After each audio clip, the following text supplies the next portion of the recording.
Hello students. तो आज last video में मैंने जो प्रोनाउंस को हमने डिस्कस किया था गाइज, हमने प्रोनाउंस के जो एक मैंने आपको टेबल बनाकर दिया था, उसमें हमारा जो पर्सन थे, जैसे हमारा subjective case, objective case, positive adjective case and positive pronoun case, मैंने इन सबको वहाँ पर अच्छे से एक्सप्लेन कर आपको समझाया था।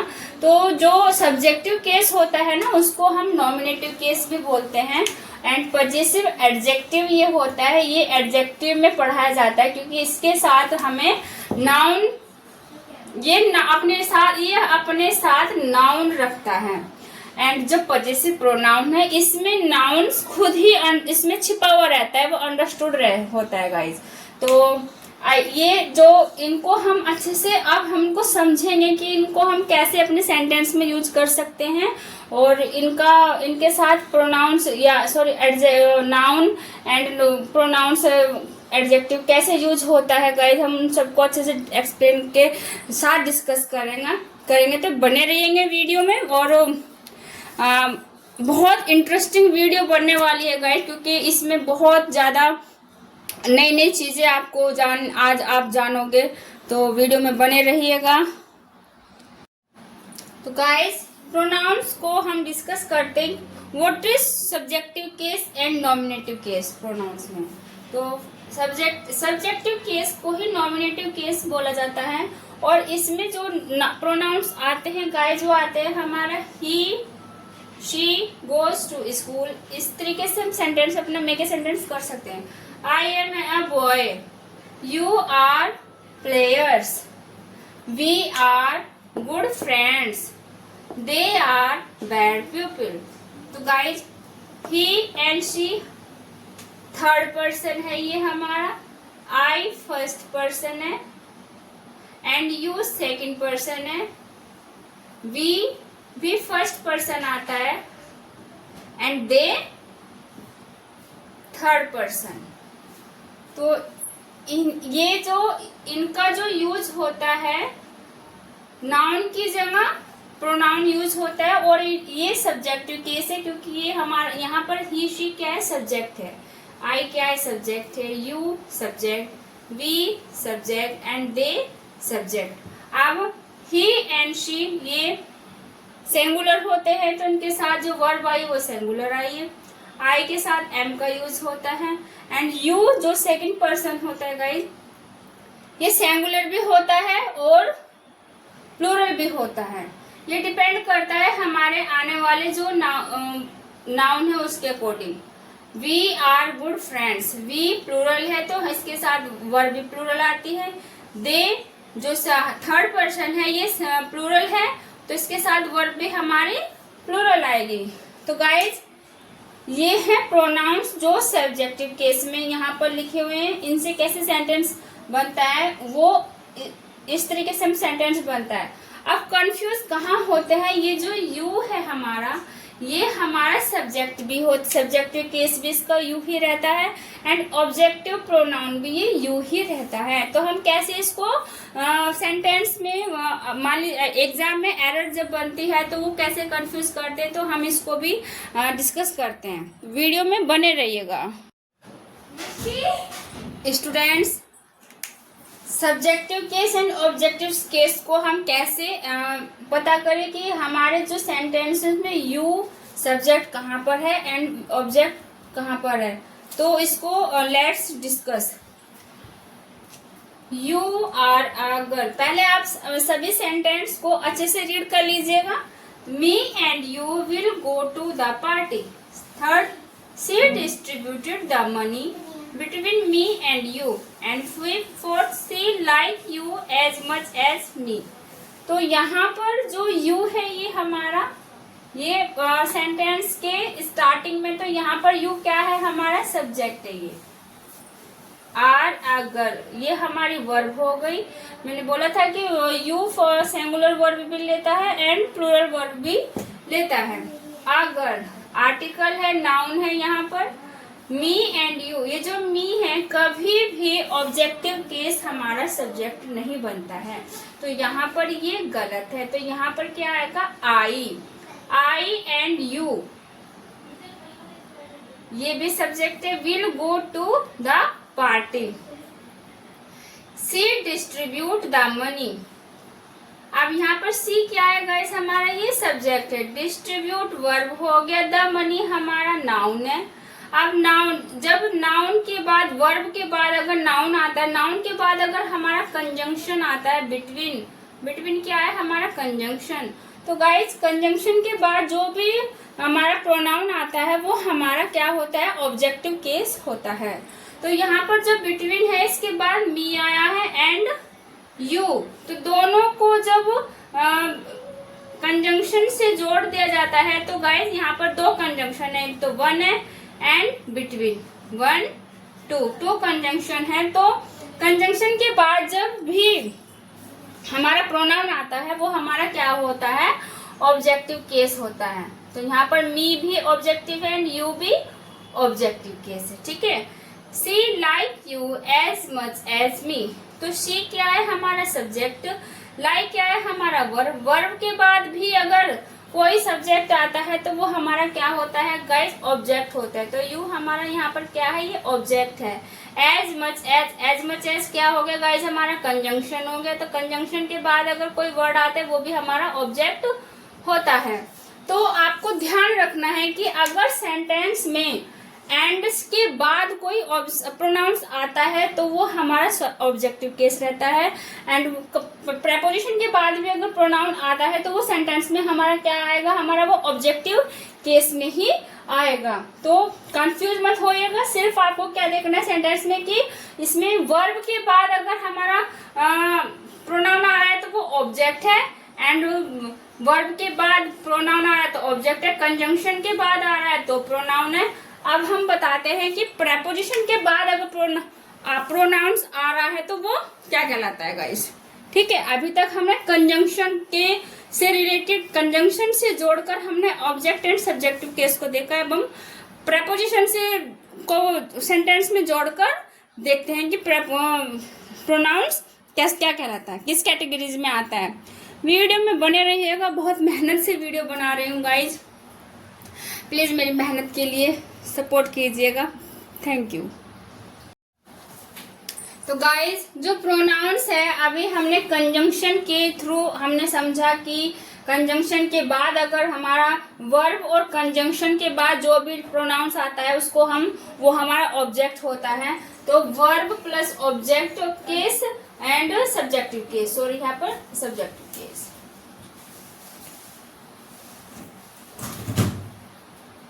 She told me a story, तो सी हमारा क्या यहाँ पर सब्जेक्ट है, टोल्ड वर्ब हो गया। तो वर्ब के बाद जो भी हमारा आता है वो हमारा क्या होता है, ऑब्जेक्टिव केस। तो प्रोनाउंस हमारा ऑब्जेक्टिव केस है और ये भी हमारा ऑब्जेक्ट ही होता है। तो यहाँ एक अभी हमें सिर्फ प्रोनाउंस के बारे में डिस्कस करना है, लेकिन इस सेंटेंस में टू ऑब्जेक्ट हैं, फर्स्ट प्रोनाउन एंड सेकंड जो ये स्टोरी है, स्टोरी नाउन है बट ये यहाँ ऑब्जेक्ट तक वर्क कर रहा है। तो हम बात अभी करें प्रोनाउंस की, तो वर्ब के बाद जो भी प्रोनाउंस आता है वो हमारा ऑब्जेक्टिव केस रहता है। अब आते हैं प्रेपोजिशन के बाद। प्रेपोजिशन के बाद अगर ऑब्जेक्टिव केस आता है या फिर सब्जेक्टिव केस आता है। तो guys she mock at he and I, तो शी हमारा यहाँ पर क्या है, सब्जेक्ट है। मोक हमारा वर्ब हो गया, एट क्या है हमारा प्रेपोजिशन हो गया। गाइस प्रेपोजिशन के बाद मैंने बोला है कि जो भी प्रोनाउंस आता है वो हमारा ऑब्जेक्टिव केस होता है। तो यहाँ पर ही एंड आई ये गलत है, ही की जगह यहाँ पर क्या आएगा गाइस, हिम, एंड आई की जगह मी। अब जाकर ये हमारा सेंटेंस करेक्ट हुआ है। She divided the money between you and me, तो सी हमारा सब्जेक्ट हो गया, डिवाइडेड वर्ब है, वर्ब के बाद जो आता है ये हमारा नाउन है जो यहाँ वर्ब ऑब्जेक्ट का काम कर रहा है। और बिटवीन क्या है हमारा गाइस, प्रेपोजिशन है। तो बिटवीन के बाद जो वर्ब आता है वो हमारा क्या हो, जो प्रोनाउन आता है सॉरी, वो हमारा क्या होता है, ऑब्जेक्टिव केस। एंड यू क्या है हमारा कंजंक्शन है, तो ये इसके बाद भी क्या आएगा, ये मी का ऑब्जेक्टिव केस। तो ये सेंटेंस हमारा करेक्ट है।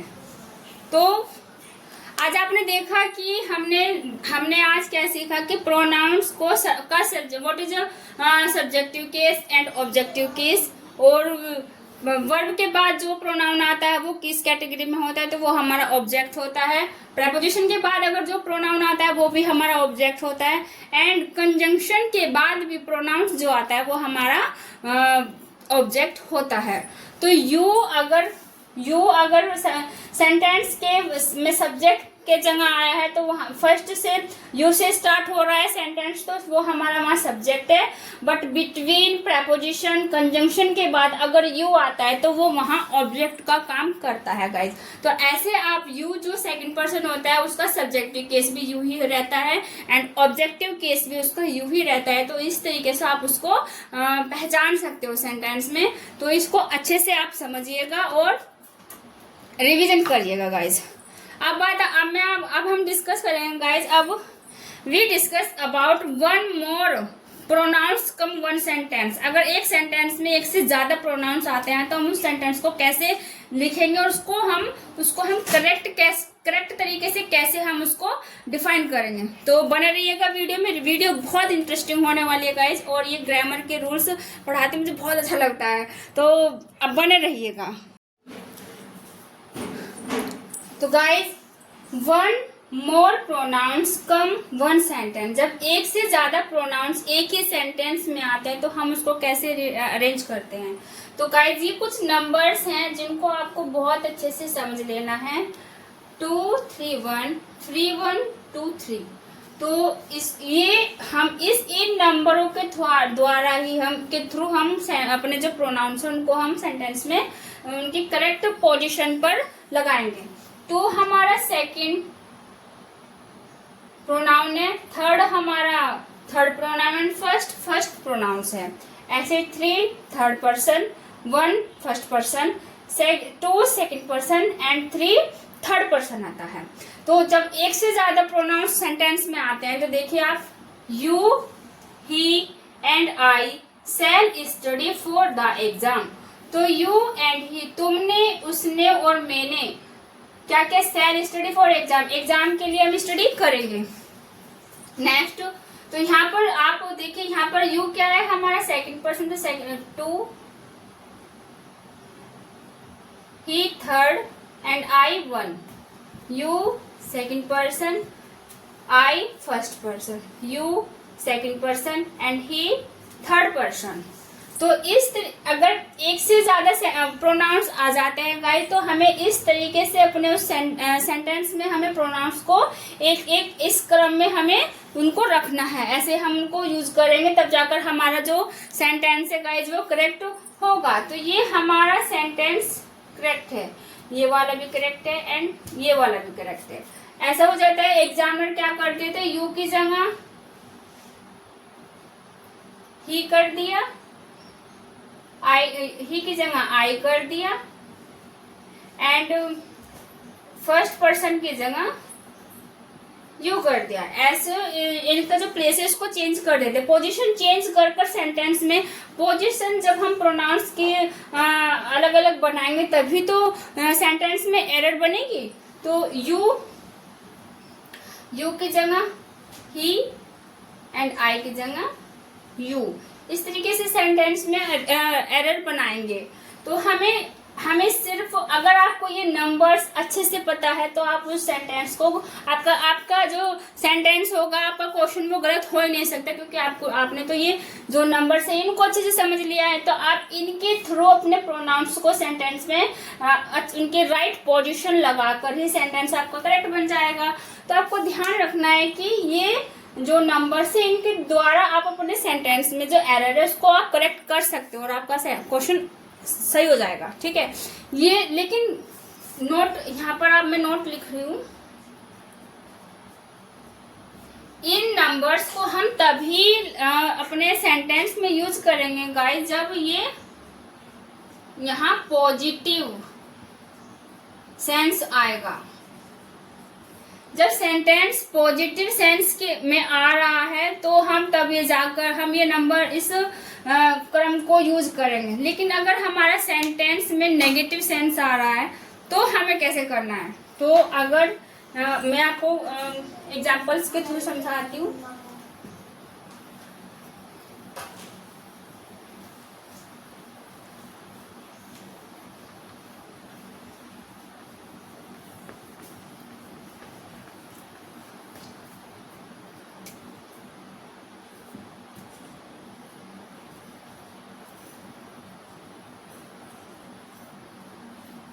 I, you and he have made a blender। Blender word तब यूज आता है जब छोटी मिस्टेक ना करके बिग मिस्टेक जब होती है, हम उसकी जगह ब्लेंडर यूज करते हैं। तो यहाँ पर I, you and he. Next, you and he have done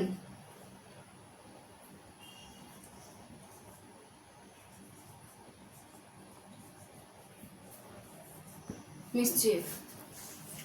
जब सेंटेंस, और ये तब यूज करते हैं गाइस हम जब सेंटेंस में हमारे नेगेटिव सेंस होता है। तो यहाँ पर नेगेटिव सेंस ही तो है, यहाँ पर मिस्टेक हो रही है, उनसे ब्लंडर हो रही है वहां तक, तो यहाँ पर नेगेटिव सेंस ही है। तो इसके लिए हम क्या यूज करेंगे, 1, 2 and 3, 2 and 3।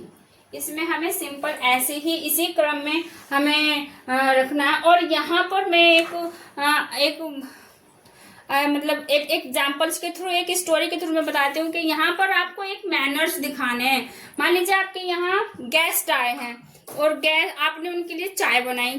तो गाइस, जब आप चाय उनको सर्व करोगे तो सबसे पहले आप जो चाय का कप होता है वो अपने लिए थोड़े ना रखते हो, पहले हम गेस्ट को देते हैं ना। तो पहले हम गेस्ट को देते हैं फिर अपने लिए करते हैं। वो होता है हमारा किसमें, पॉजिटिव सेंस में। लेकिन जब गलतियां हो जाती है तो एक अच्छे इंसान का फर्ज है वो पहले अपने आप को रखता है। तो आई, पहले उसने अपने आप को रखा, फिर उसने यू को रखा, फिर उसने ही को रखा। तो पहले उसने अपने आप को रखा, तो पहले हमें फर्स्ट को रखना है, फिर सेकंड को, फिर थर्ड को। इस तरीके से हमारा जो नेगेटिव सेंस वाला जो सेंटेंस होता है वो करेक्ट हो जाता है गाइस। तो आपको कुछ नहीं करना है, आपको सिर्फ नंबर्स को ध्यान रखना है और अपने आपका सेंटेंस गलत हो ही नहीं सकता। आपके एग्जामिनर कितना भी घुमा फिरा के आपके सामने से एरर दे, आप उसको करेक्ट एकदम कर दोगे और टिक का राइट निशान लगा दोगे। आई होप आपको ये अच्छे से समझ में आ रहा होगा। तो प्लीज एक लाइक कर दीजिएगा और इस वीडियो को आप ज्यादा से ज्यादा शेयर कीजिए ताकि जो एग्जाम हमारा आने वाला है उसमें ये बहुत ज्यादा हेल्पफुल रहेगा। और अच्छे से रिवीजन कीजिएगा और बहुत मेहनत कीजिएगा गाइस। हमें अपने एक सीट पक्की करनी है, इसलिए खूब मेहनत कीजिएगा। Thank you for watching, bye. If you like my videos तो प्लीज मेरे चैनल को सब्सक्राइब कीजिएगा, लाइक कीजिएगा, शेयर कीजिएगा, कमेंट कीजिए और मुझे ज्यादा से ज्यादा सपोर्ट कीजिए ताकि मैं ऐसे ही आपके साथ लिए अच्छी से अच्छी वीडियो बनाऊं और आपको आपकी एक जो नौकरी है, एक गवर्नमेंट जॉब के लिए आप जल्द से जल्द उसको पा जाए, अपने सपने को पूरा करें। तो बिग विशेष के साथ thank you for watching, bye bye.